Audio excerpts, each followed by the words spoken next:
Well, hello, welcome. My name is Jorge Prado. We work for the CAFSA program out of Los Angeles in the state of California. We're here to represent college affordability and financial aid for all. Our mission is CAFSA Los Angeles seeks to increase the academic and college preparation skills of eligible disadvantaged students. CalSOP Los Angeles provides support, services, resources, and opportunities to underrepresented students and families in the greater Los Angeles area in order to increase post-secondary participation and success. Next slide. As you can see, my name is Jorge Prado. I grew up in Los Angeles. I grew up in the small city of Wilmington, California, and I'm a UCLA alumni. And my colleague? And my name is Camilla Cooper. I'm originally from Los Angeles, South Central, near Leimert Park to be specific, and I am a UC Santa Cruz alumni, and we are both program managers for CalSOP Los Angeles. So just to give you a little bit of background on how we're going to cover the presentation, we're going to cover presentation covering the different steps of financial aid, what financial aid covers, what are the different forms of financial aid, and then at the end, we're definitely going to cover any questions that you all might have. But one of the things that we want you to understand that by the end of this presentation is whenever you think about financial aid, you really have to think about what types of financial aid is being offered or what type of financial aid you're trying to apply to, depending on your situation.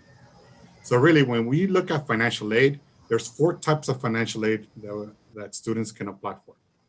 There's scholarships, which we're hoping that students it's a majority of the financial aid that they will be receiving. Grants, and we'll cover some specific grants that are specific to California, but also some grants that are federally based. We're also going to cover work study and what that means. And then we're also going to cover loans, because loans are part of what a financial aid packet is consisting of.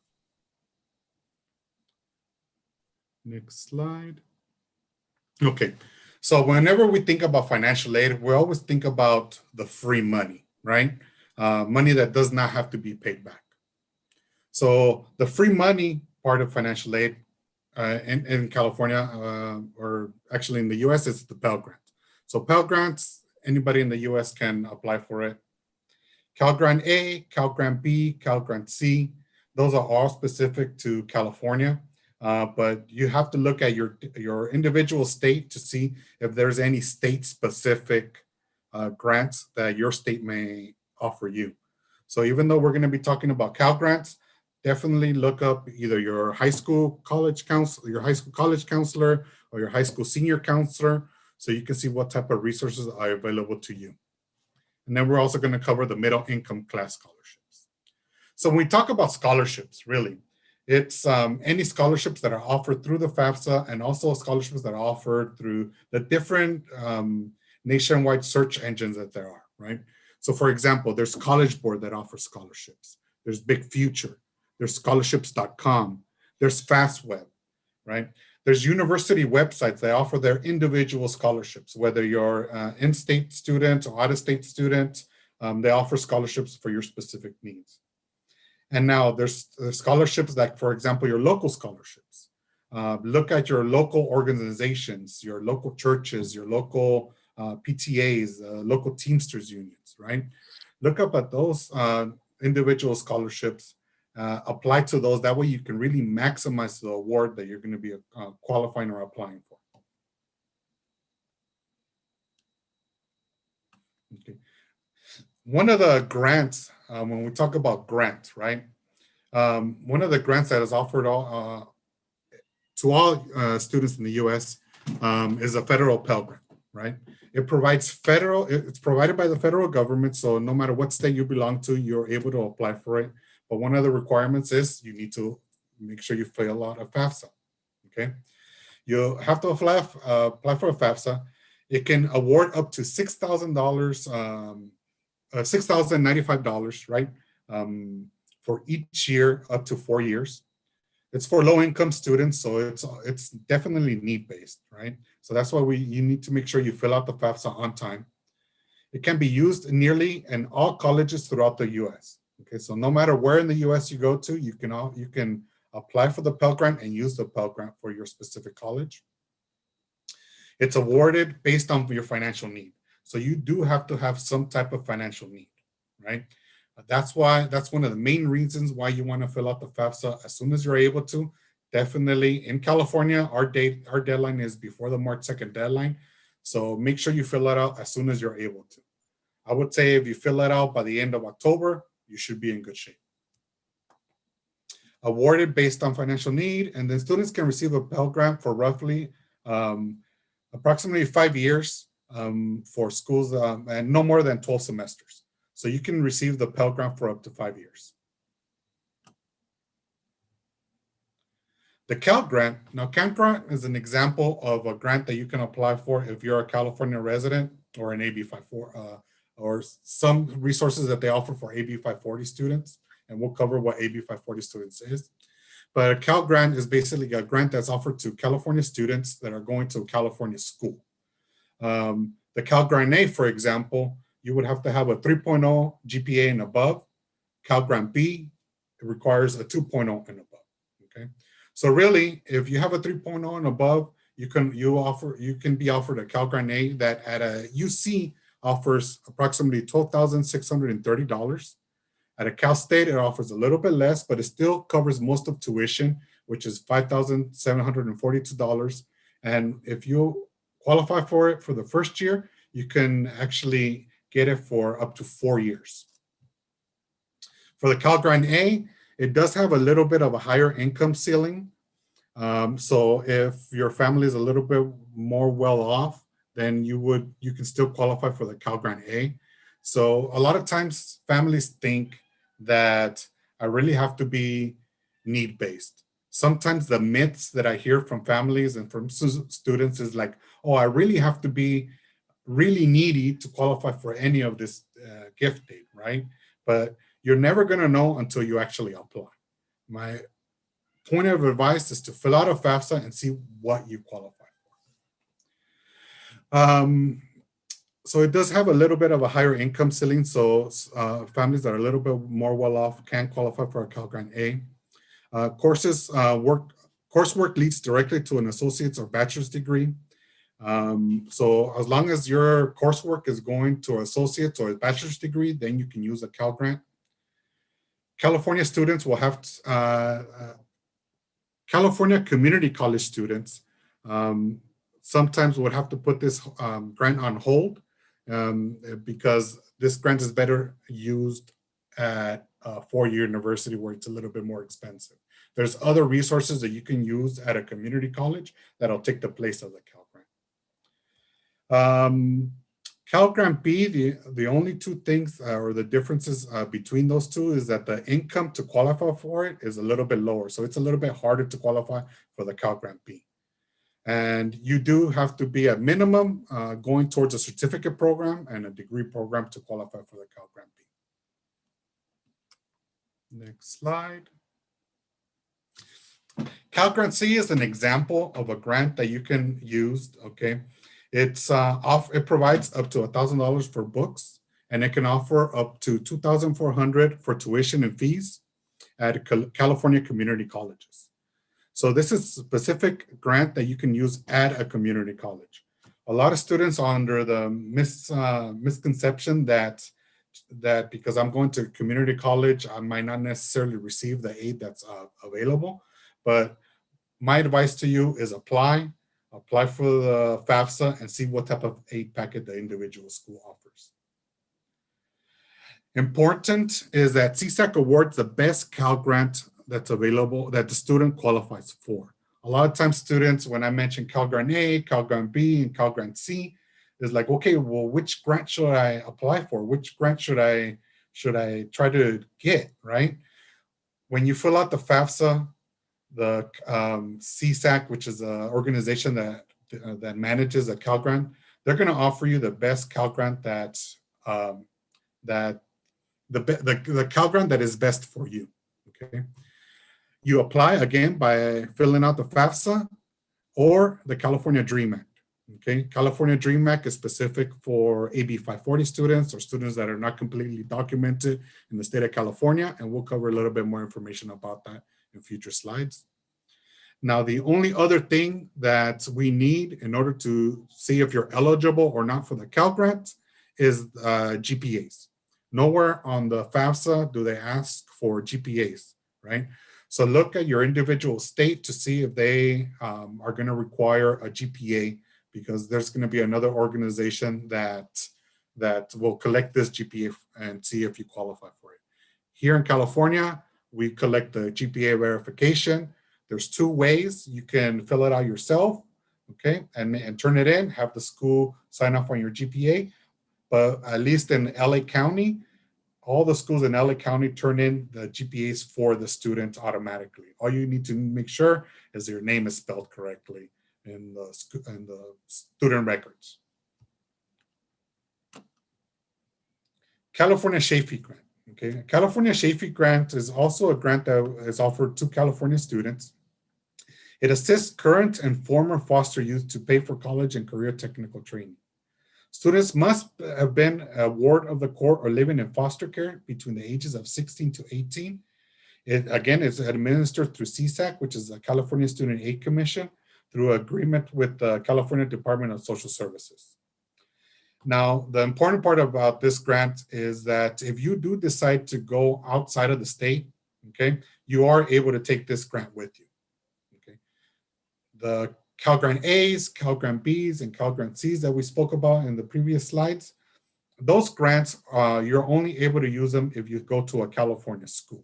But again, look at your specific state to see if they offer something that's comparable. The maximum award for this specific grant is $5,000 a year based on your unmet need. Cal Grant Award for students with children. Okay, so if you are a student with dependent children under the age of 18, whom you provide more than 50% support, then you qualify for an increased award, which is a Cal Grant Award for students with children. The Cal Grant A students includes a community college, California Community College reverse students will receive a new award for up to $6,000. So it's an award besides the Cal Grant A that gives you an additional money if you are a student with children. And you do provide 50% of what that child consists of. So if you're a student with children, but you don't support that child and you're still under the household of your parents, then you're not, you wouldn't qualify for this grant. And again, you wouldn't qualify to be an independent student. Students can receive this award for a maximum up to 4 years. Now, besides the Cal Grant A, Cal Grant B, and Cal Grant C awards, those are entitlement awards. There's also competitive awards. There's 51,000 awards that are available. And this year, 2021, it was increased from 41,000 to 51,000. It's basically around the same guidelines that Cal Grant A, Cal Grant B, and Cal Grant C have. Okay, there are also AB 540 students are eligible for this, but there's only 51,000 awards that are available for students that are applying.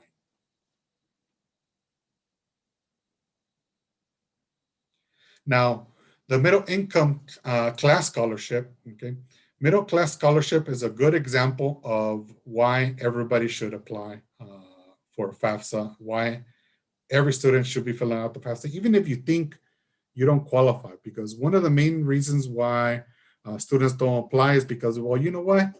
I'm not going to qualify because my parents make good money. You know, I'm not going to qualify for it. You know, I'm not needy, right? But the only way you're going to qualify for the middle income class scholarship is if you apply for the FAFSA. And if you look at this chart, if you are a family that earns less than $165,000 for that year, you qualify for the middle income class scholarship. Okay, The range of qualification for Cal Grant B is approximately from a zero income to approximately $25,000 for Cal Grant B. Income for Cal Grant A and Cal Grant C is approximately from $25,000 to $60,000, depending on how many family members you have and what the need is and what the family income is. And then the middle class scholarship, families can qualify for, even if you have an income of $90,000 to $165,000 a year. Okay, the middle class scholarship can cover up to 40% of your fees.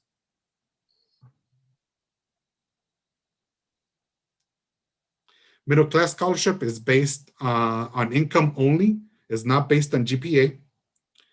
It uses the information based on the FAFSA. So again, and I know I keep on repeating this, you need to make sure you fill out the FAFSA or the DREAM Act application. In California, okay, the deadline is March 2nd. Now that's a hard deadline. Every year, there's thousands and thousands of dollars that go unclaimed because students apply after March 2nd, okay? So make sure you look at the income ceilings for your state and the deadlines for your state to make sure that you apply on time. There is limited funds, so there's only a certain amount of money, and once that money runs out, that's pretty much it for the middle class scholarship. So make sure you apply early, and you make sure you apply. Make sure you turn in all your information on time. Awards are not determined until the summer, so you won't see it initially on your financial aid packet, but you should see it before you start school. You must be enrolled in a UC or a CSU. You must be enrolled in your first graduate program, undergraduate program. So basically, it's only available for students that are going towards their first bachelor's degree. You may be eligible for scholarships of no less than 10% or no more than 40%. And UC maximum award, for example, for schools like UCLA, UC Santa Barbara, it's approximately $5,000, and for maximum award for the CSUs is approximately $2,298. California Promise Grant. This is a grant that's given out to students that are going to a California community colleges. So it's the first 2-year schools. Students or students' parents receive some form of public assistance, so you may qualify for the Promise Grant. Meet a household side and total income requirement. So there's different income requirements. And then you must demonstrate a need of $1,100 worth of financial need in order to qualify for it. This is used at schools, California community college schools, that there is 115 in the state of California, some of them being LA Harbor College, LACC, LA Trade Tech, East LA Community College, as are some of the examples that we have written down here. Which Cal Grant is the best? Now, I covered a bunch of information of all the different Cal Grants, right? But which one is the best? Once you apply, and if you're a California resident or an AB 540 student, they will give you the best one that gives you the most money, okay? All you have to do is make sure you apply on time. Next slide. Now, work study, we covered grants, we covered scholarships, we covered work study. Work study is basically a type of grant that they give you, but you have to work for it. Okay, you have to go on campus. Once you're on campus, you receive your grant award. They'll give you like a $2,000, $3,000 award, depending on your situation. And then you have to find a job on campus.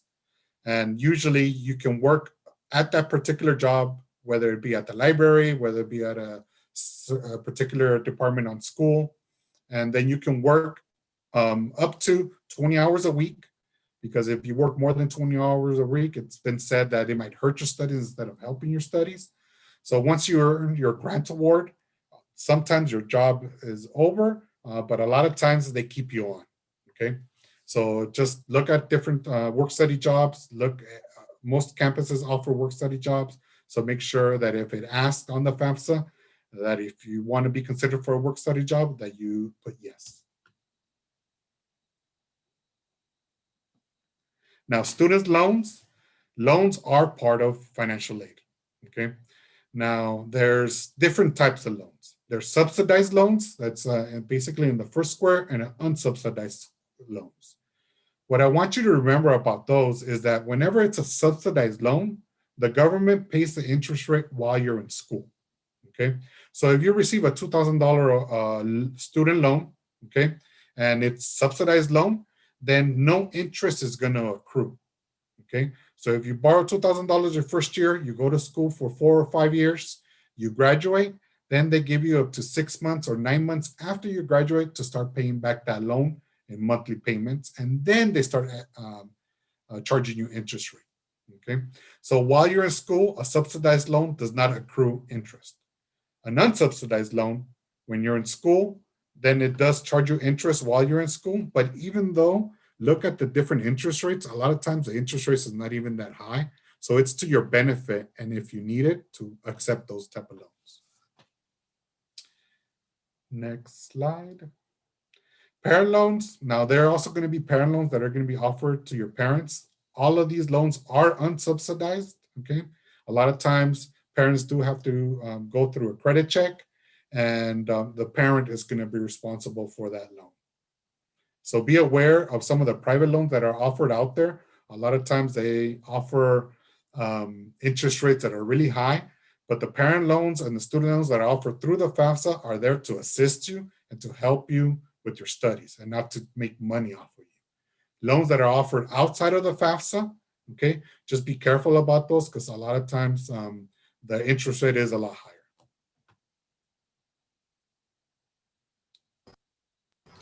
Okay, so let's talk about financial need. We've talked about all the different pieces of financial aid, but how do you kind of calculate all of this?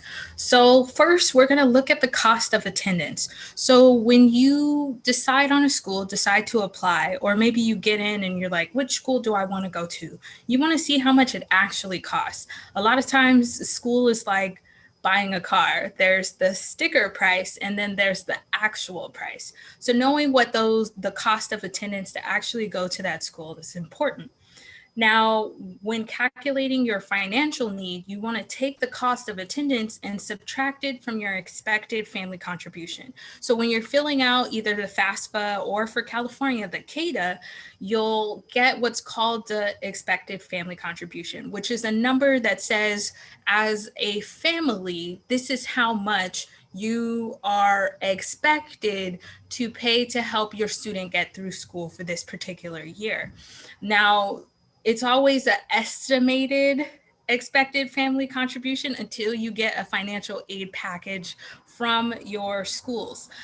Usually, sometimes those schools try to cover the cost so that your EFC is even lower than what maybe the FAFSA or CADA explained, but we'll go into it a little bit about that. So estimated cost of attendance. So like I was just saying, here's a graph of roughly the prices of a community college, of a CSU, a UC, and a private school. Again, really what I'm talking about is that first row is usually the sticker price, but the bottom row is usually what the actual price per year is.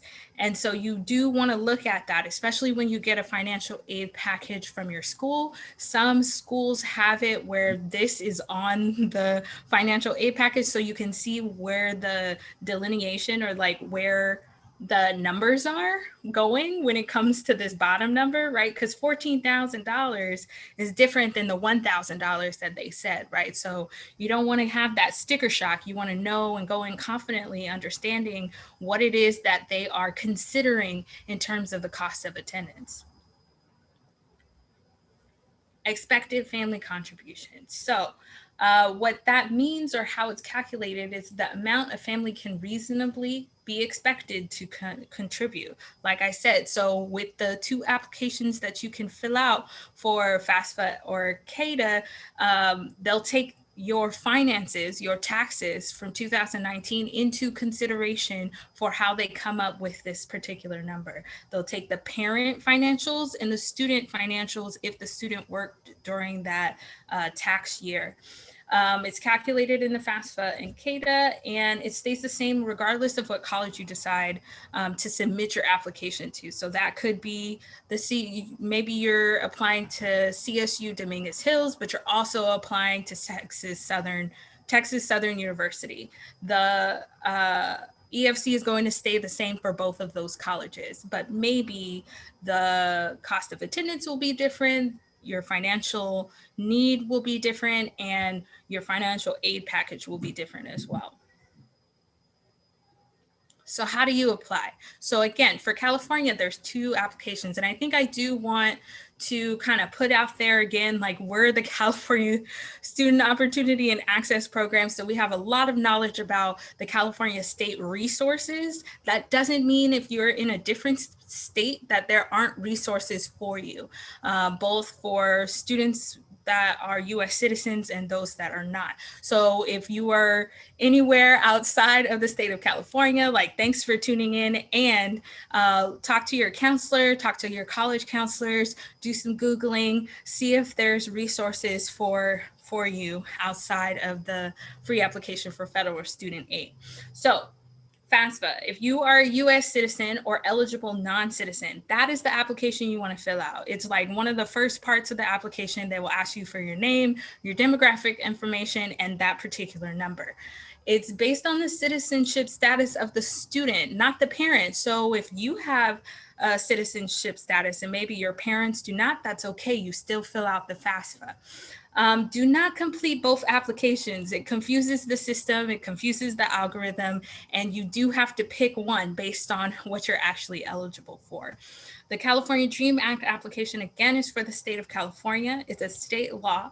It's for AB 540 eligible students and students with who do not have a social security number. And again, we'll go through what AB 540 means. I promise you, I hope you'll be like financial aid gurus by the end of this. But yes, we'll go through that. So FAFSA, free application for federal student aid. I like to say that a lot because there are applications that charge.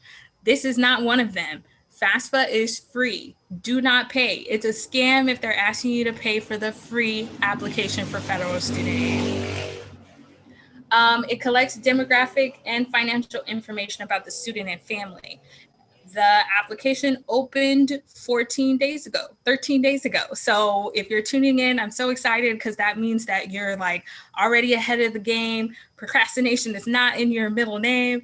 And again, like Jorge said, the deadline is March 2nd. Now, we say hard March 2nd deadline because you could technically apply after the March 2nd deadline, but you don't qualify for the same amount of money by the March 2nd deadline. That is like the one where it's like, if it's March 3rd, you may not get a Cal grant because you didn't apply on time. So we like to really push folks to apply by March 2nd because that gives you the utmost optimal, like the best chance of the best financial aid package at the school that you really want to go to.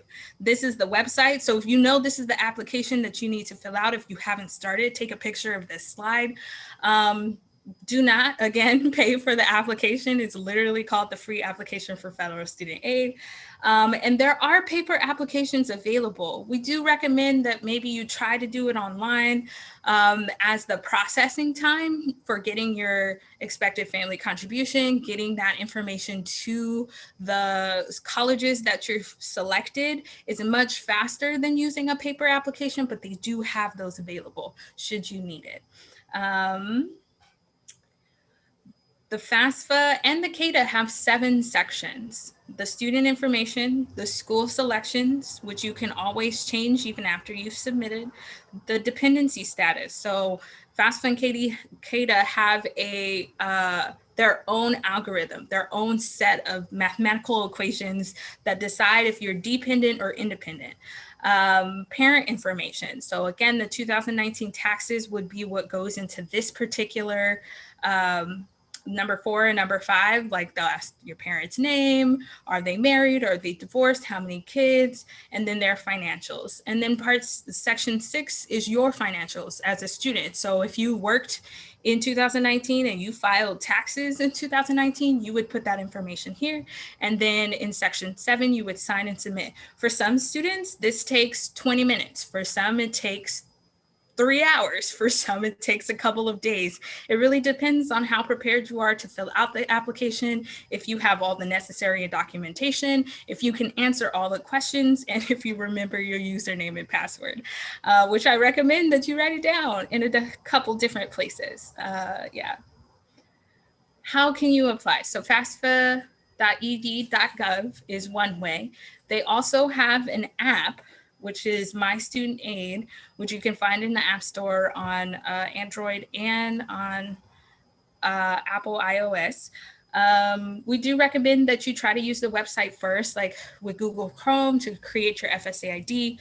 That way there's no like extra technical problems, but if a cell phone is all you have, do what you can.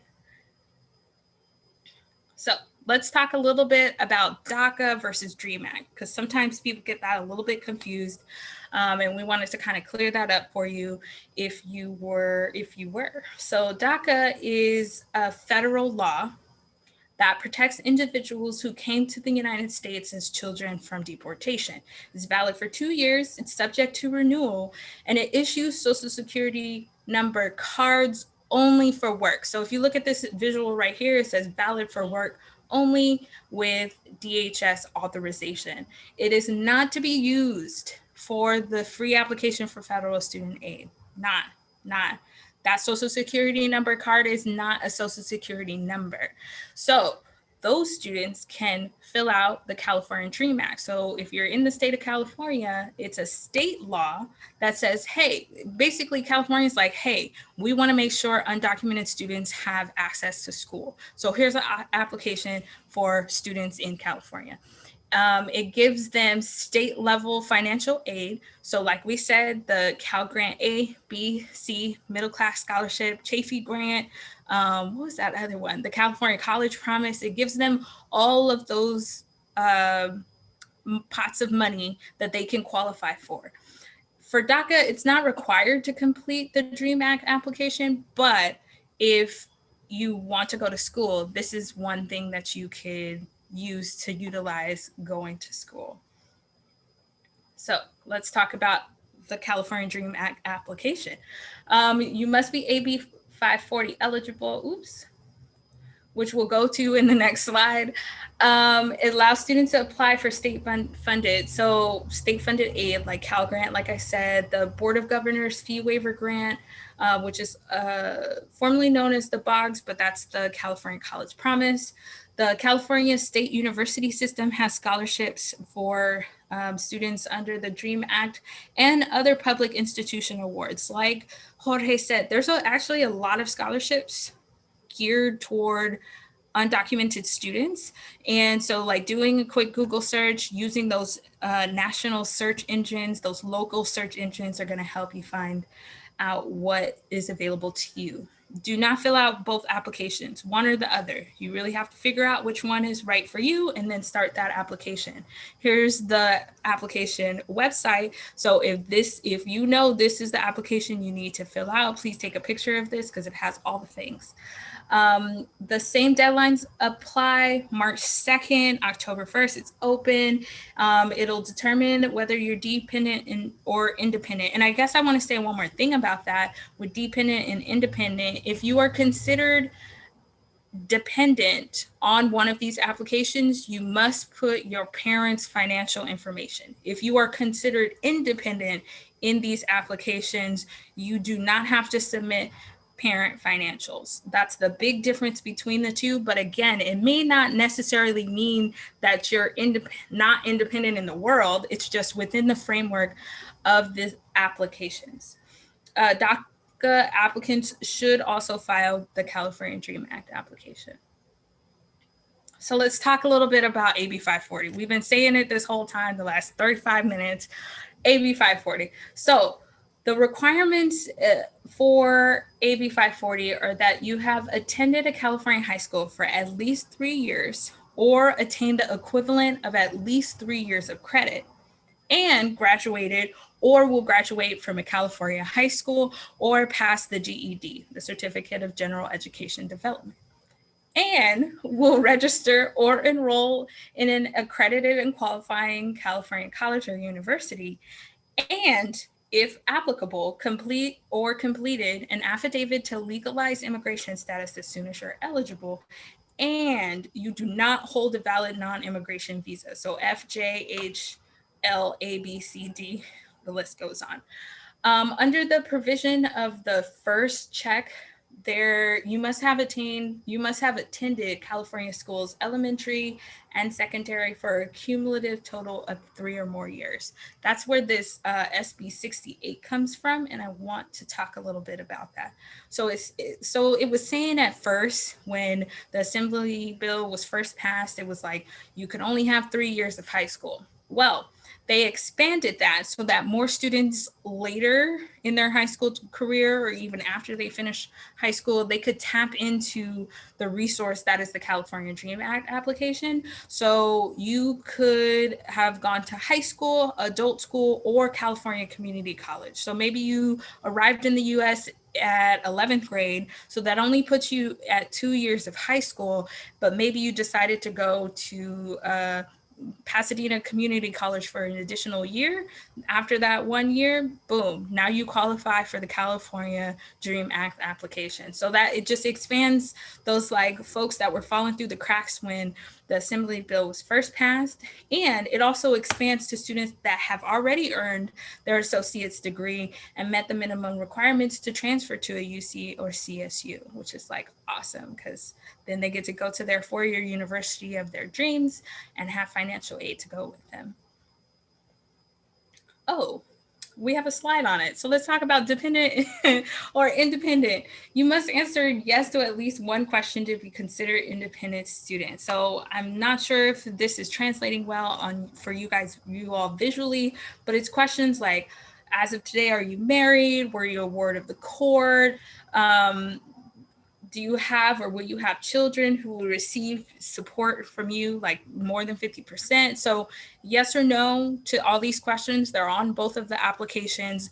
And that's the kind of mathematical equation that I was speaking about earlier around dependent or independent. It doesn't mean that you aren't, right? But it helps the application know what information that it wants from you. So who's considered a parent? Because there's a lot of differing places that people are being taken care of, and we want to be careful about what information we tell to FAFSA and CADA. So who's considered a parent? Biological or adoptive parents.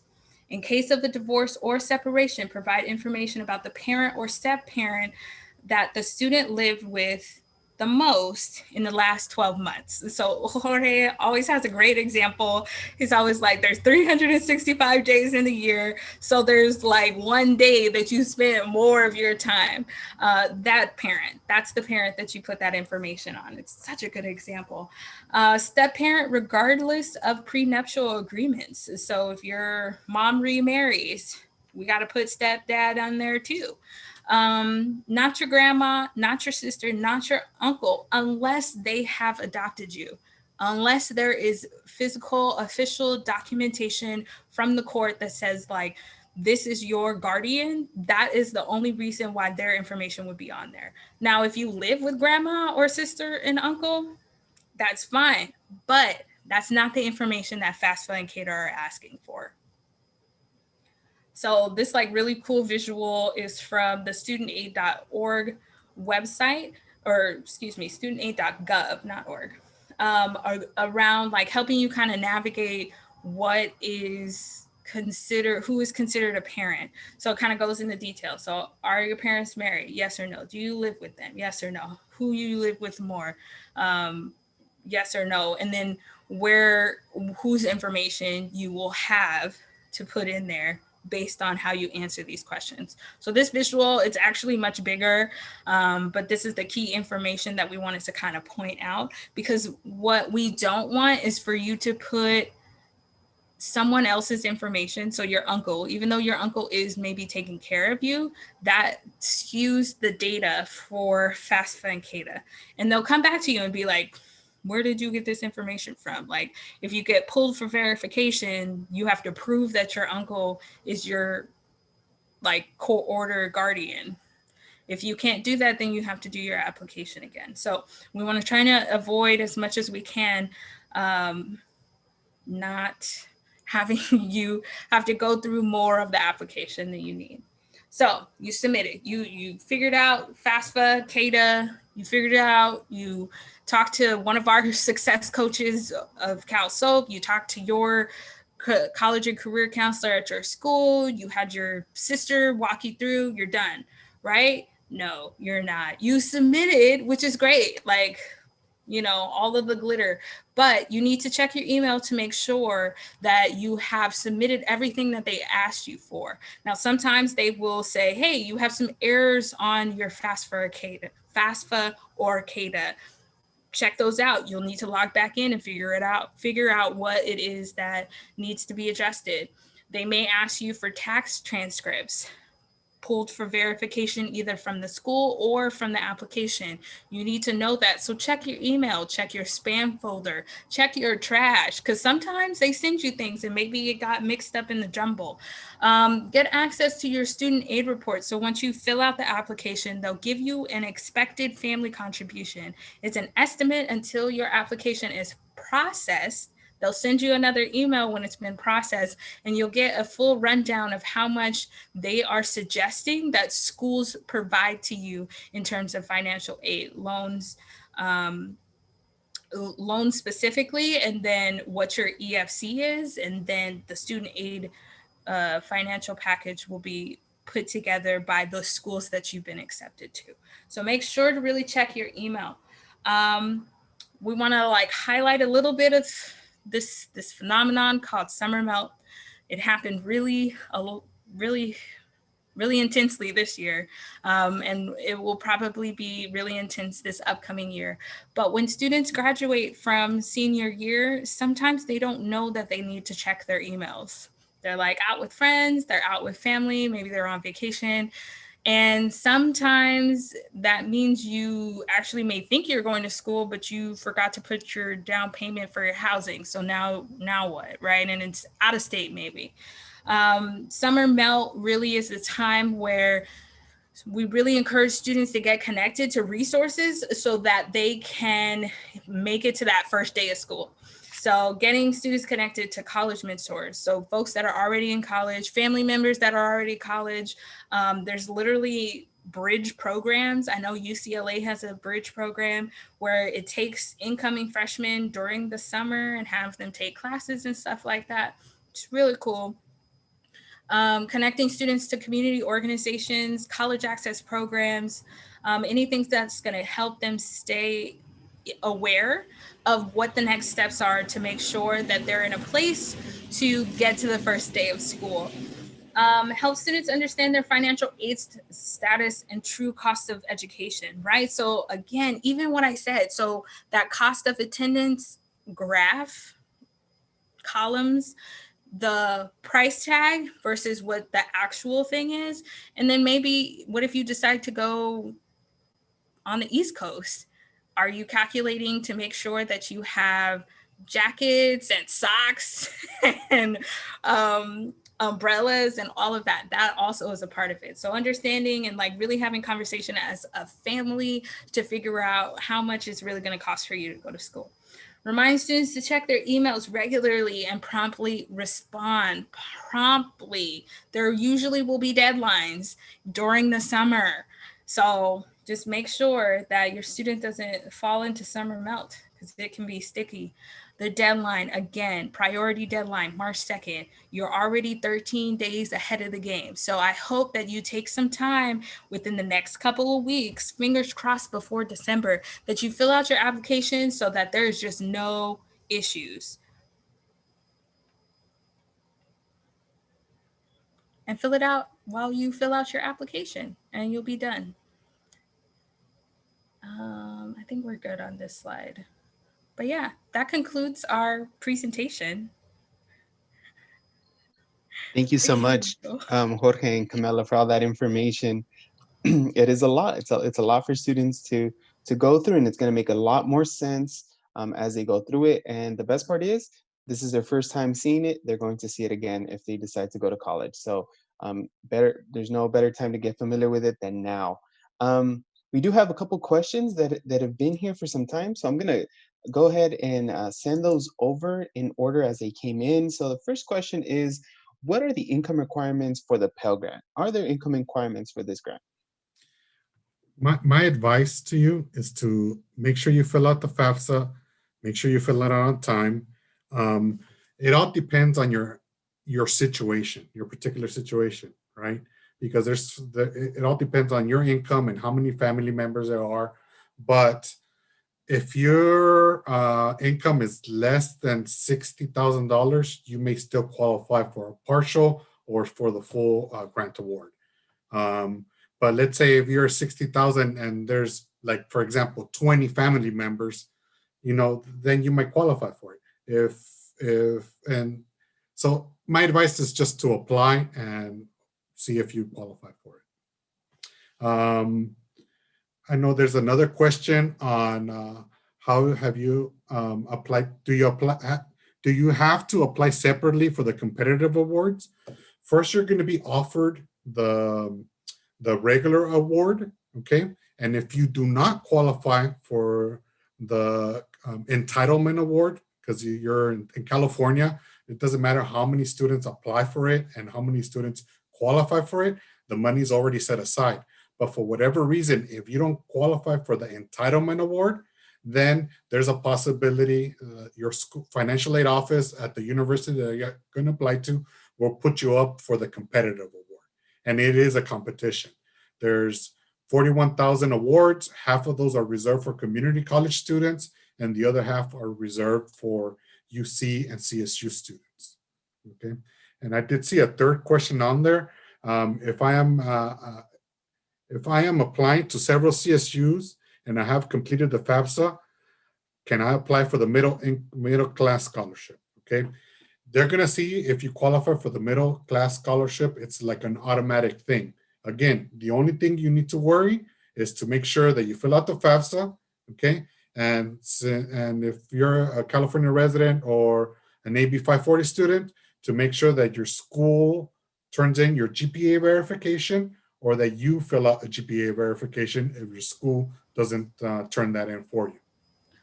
Also, your Web Grants account.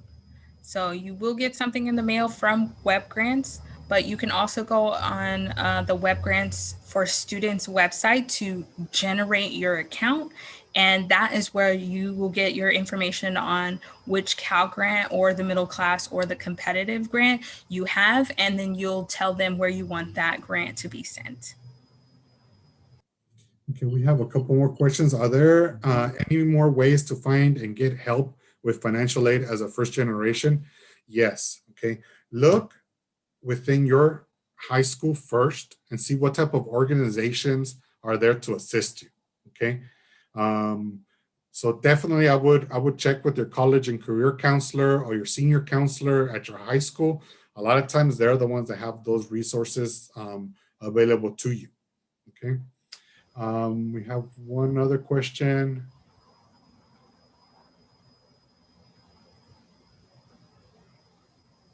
The questions, if my daughter is not necessarily have complete legal status, but she does have deferred action. So she may qualify under AB 540, okay? And there is some award, some money that's set aside for students that are AB 540 students. She would not be able to qualify for the Pell Grant because the Pell Grant is a federal award that's given to residents and citizens. But if she qualifies under the AB 540 provisions, then there is money that's available to students. And I think I skipped one question. I wanted to go back to Adriana's question. Also, there are, to Jorge's point, like there are college access programs on top of what your school provides. CalSoap LA is one. So I even would plug our program. You can follow us on social media. You can totally ask your questions to our coaches and our coaches will answer them.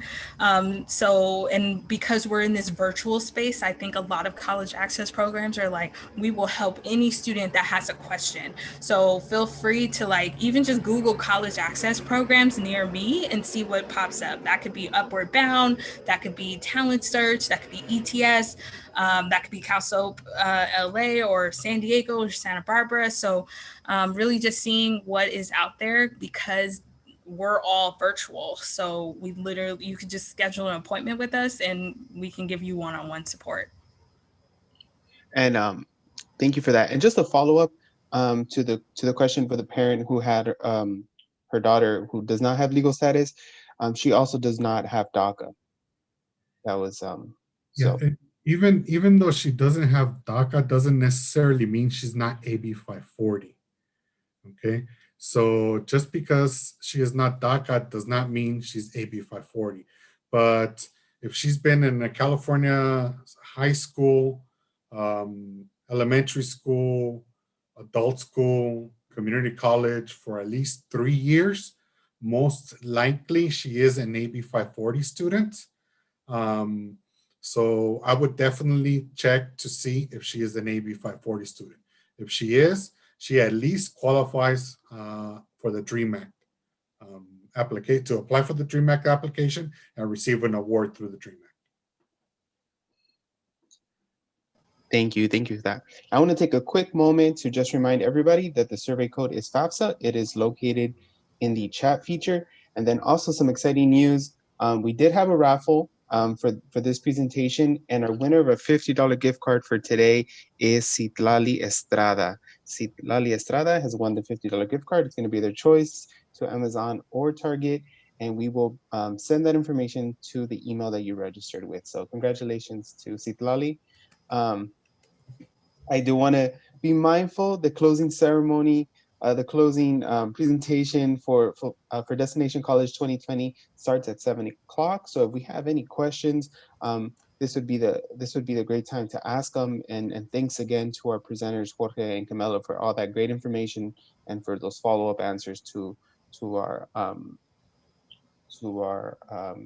attendance.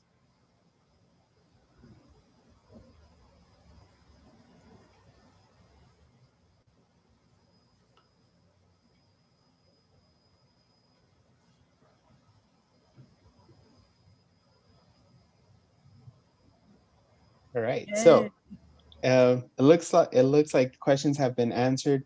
Again, if you attend a school where the fulfillment fund is located, we're going to be continuing providing services on these applications. So be on the lookout for that. And then the information here for CalSoap LA is also located where they mentioned that they could answer any questions